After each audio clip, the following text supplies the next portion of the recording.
world, what to speak of the next world? I'll give you an example. In the revealed scripture, it has been mentioned that we should eat enough to maintain our body and soul together. It means eating is for self-preservation. For keeping our body and soul together so that we can serve God, we should eat so much. Now what happens when we break this law of scripture? And most of us do it to some extent or the other. When we break the law of scripture which says we should eat enough to keep body and soul together, what happens? We put on weight. When we put on weight and we become grossly obese and overweight, we develop heart disease and we develop hypertension and we develop diabetes. Then what happens? Then the doctor comes and tells us. The doctor tells us that, my dear sir or dear madam, now you have to confine yourself to a 900 calorie diet. You have to give up salt because you got hypertension. You have to give up sugar and sweets because you got diabetes. You have to give up this and this and this and this, and you have to confine yourself to eating only a small amount. So either you follow the laws of God voluntarily, or you break the laws of God, and then material nature will catch you by the scruff of the neck and force you to follow those laws. So either you study the scripture and in knowledge you follow the laws of scripture, otherwise material nature will catch you by the scruff of your neck in the form of your doctor or whatever else and force you to follow those same laws. For example, in the Bhagavad Gita it has been mentioned that dharma aviruddho kamosmi, that Krishna says, I am that sex life which is not contrary to religious principles. So what do we mean by sex life not contrary to religious principles? By sex life not contrary to religious principles, we mean that sex life which is for the procreation of children whom we want to raise as God-conscious individuals in society. So this is the meaning of sex life according to religious principles. And since time immemorial, God has restricted sex life by this device which is known as pregnancy. People have always been afraid to have unrestricted sex life because they thought that it will lead to pregnancy. They will have to be responsible. They will have to take responsibility along with their sex life. But in the 1960s, something unique and strange happened in the field of human history. And in the 1960s, they came out with a new invention, only so big. And this new invention, which is only so big, it changed the sexual life of the Western world. And that was the contraceptive pill. The contraceptive pill was the first device which gave you 100% protection against pregnancy. So now, as a result of science being used to break the laws of God, you had contraceptive device which would protect you 100% against pregnancy. What happened as a result of that?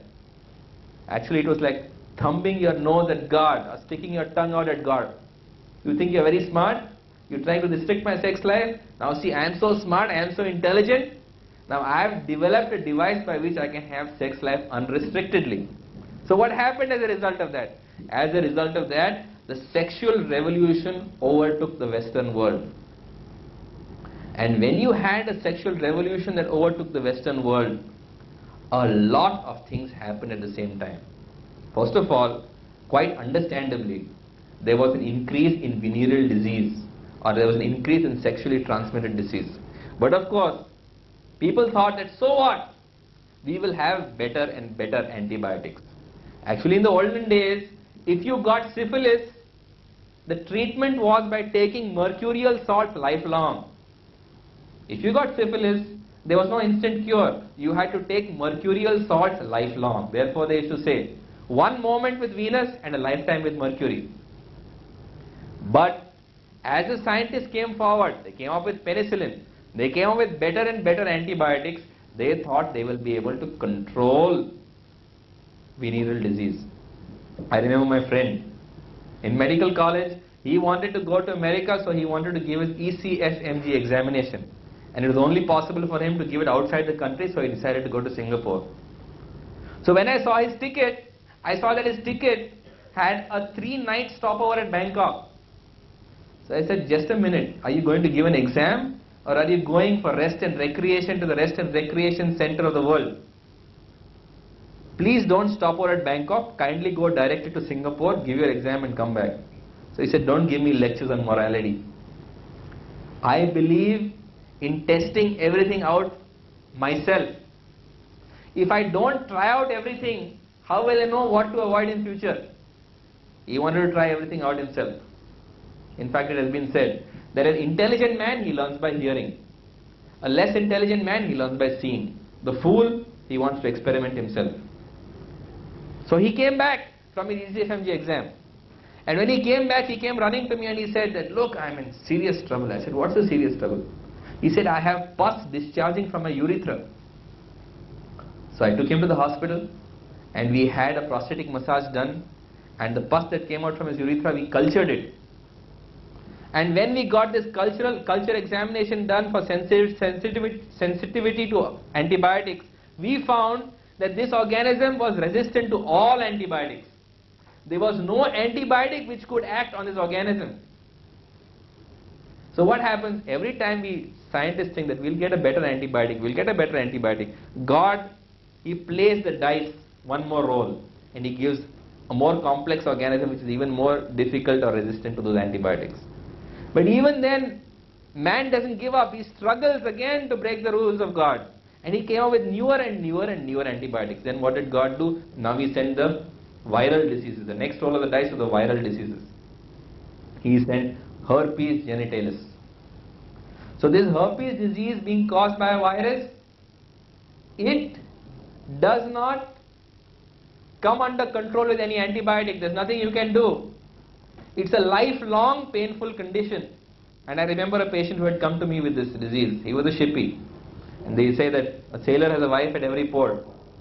This is what he was trying to tell me.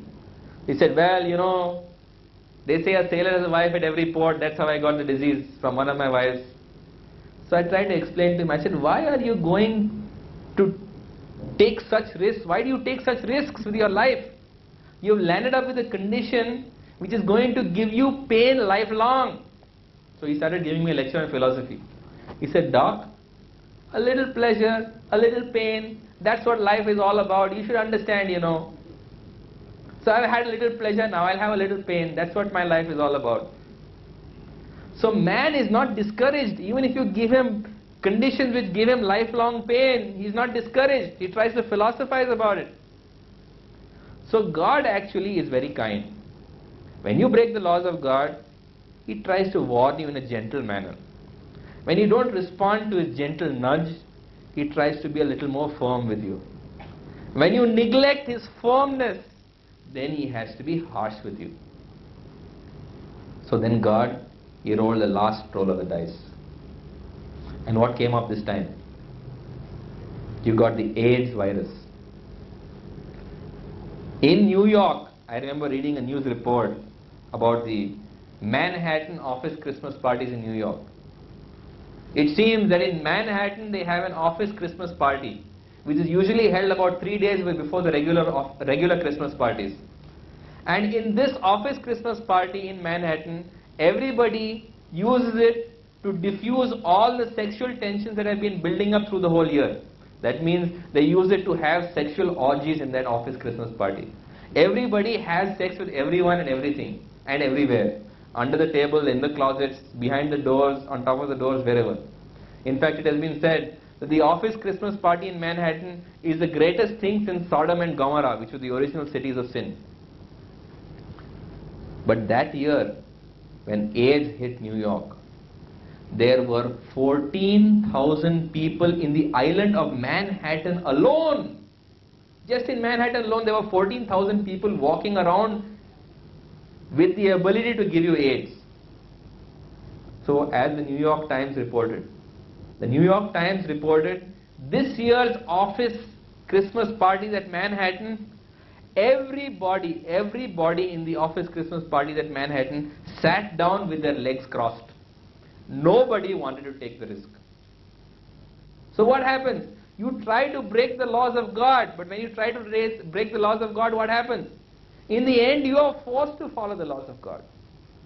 But you have to pay if you do not follow the laws of God voluntarily. In fact, it has been predicted that by the year 2000 AD, 20% of America will be either suffering from AIDS or being an AIDS carrier. 20% of the United States of America. Just imagine 1/5 of that great nation. So in fact, God, as I pointed out, gives you His laws so that you can avoid unhappiness and hardship in this world. And if you break these laws, then the laws of God are so harsh that eventually you have to suffer and pay. Now you might say that, oh, what's the use in talking about AIDS and the sexual revolution in the West? We are sitting in Bombay city where we have got, thank God, good cultural values, and we never think of having office Christmas parties like this. I have never heard of an office Christmas party in Bombay like this. So why is he giving us a lecture on this? But don't miss the point. The point I am trying to bring about is that sex life according to religious principles, as mentioned in the scripture, is sex life for the sake of procreation of children who will be made God conscious. That means restriction of sex life even within marriage. If you break that law, even within marriage, you have to pay for it. Because the laws of God act at a gross level, they also act at a subtle level. Now what do I mean by acting at a gross level and at a subtle level? At a gross level, they may act in the form of venereal disease. At a subtle level, they act in the form of destroyed human relationships. In the United States of America, 60% of all marriages break up. That means if you get married in America, your chances are more than half your chances are that your marriage will go bust. That means 60% of all marriages in America, they end up in the divorce court. Why is it that this happens? Why is it that this happens? In fact, what to speak of the 60% that do break up? Even in the 40% that do not break up, you have 80% of the men who remain married and 60% of the women who remain married. They have extramarital sexual experiences. This is a result of a recent survey. That not only do 60% of the marriages break up, but also among the 40% that do not break up, 80% of the men and 60% of the women have extramarital sexual experiences. This is because this is the effect of God's laws acting at a subtle level. What happens is that when you have unrestricted sex life, even in marriage, what happens is that sex life quickly becomes the center of married life. In fact, there was a famous marriage counselor who said that when a marriage is on the rocks are in the bed. Why did he say when marriage is on the rocks are in the bed? Because the bed becomes the focal point of the marriage. In actual fact, people, according to scripture, people do not get married to have unrestricted sex life. Marriage, according to the scripture, is that two people come together so that they can together pursue a life of God consciousness. They can work towards self-realization together as companions in self-realization, as companions in God consciousness. Not for having unrestricted sex life. But if they have unrestricted sex life, what happens is that sex life, being the highest material pleasure that is available, it quickly becomes the focal point of their marriage. And in a short time, what happens? It becomes boring. When it becomes boring with the same partner, they begin to look outside. When they begin to look outside, what happens is that you get extramarital sexual experiences. So you might say, no, this doesn't happen in India. Please read the India Today 2 issues back. It's about the sexual liberation of the Indian woman. It says very clearly that more and more women in cities in India are actually having extramarital relationships because the entire society